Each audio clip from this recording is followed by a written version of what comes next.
Boostez votre carrière avec les petites chroniques. Cindy Trier sur DFM 930. Amis actifs, bonjour, bienvenue dans les petites chroniques de Cindy, les conseils tremplins pour booster votre carrière. Me voici très heureuse de vous retrouver ce jour pour partager avec vous les étapes relatives à une démission sans stress. C'est décidé, vous voilà sur le point de donner votre démission. Entre stress de l'annonce et les questions pratiques qui se bousculent dans votre tête, vous auriez bien besoin d'un petit coup de pouce. Voici donc les conseils pratiques pour démissionner dans les meilleures conditions. Conseil numéro 1, consultez la convention collective. Toutes les entreprises ne possèdent pas forcément de convention collective, mais si c'est le cas, avant d'engager votre démarche, jetez-y un œil.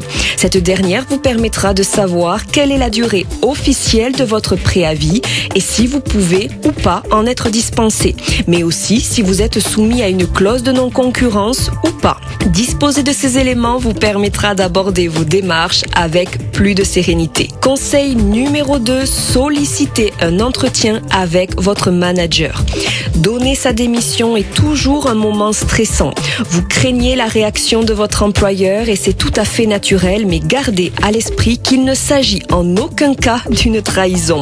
Démissionner est un droit de la même façon qu'il est normal de vouloir changer d'air ou d'évoluer. Afin d'annoncer votre démission dans les meilleures conditions, demandez à vous entretenir en premier lieu avec votre manager. Par souci diplomatique, il est essentiel que ce dernier soit le premier au courant de votre décision. Et évitez donc d'en parler, même discrètement, avec vos collègues en amont. Conseil numéro 3, bien amener les choses. Afin de ne pas paniquer au moment de l'annonce, soyez préparés, quitte à apprendre votre argumentaire par cœur.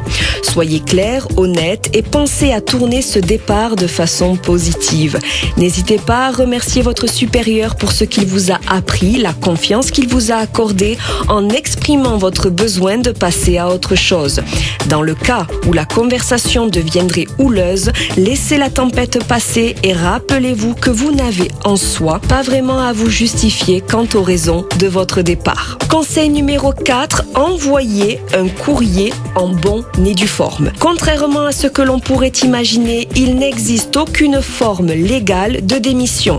Celle-ci peut être donnée à l'oral comme à l'écrit. S'il est tout à fait possible de rédiger votre lettre de démission par mail, il est cependant conseillé de la présenter sous forme de courrier envoyé en recommandé avec accusé de réception, de façon à conserver la trace d'une date officielle de démission. Vous pouvez l'adresser au choix à votre supérieur hiérarchique, votre employeur ou au service des ressources humaines. Conseil numéro 5, s'assurer de la bonne réception des documents. Au moment de la démission, assurez-vous de bien obtenir de votre employeur les documents suivants: un certificat de travail, une attestation destinée à Pôle emploi, ainsi qu'un reçu pour solde de tout compte.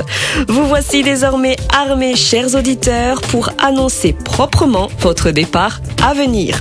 Rendez-vous la semaine prochaine pour une nouvelle chronique en lien avec le monde passionnant du travail. Belle journée à toutes et à tous et à très bientôt pour de nouvelles aventures pro.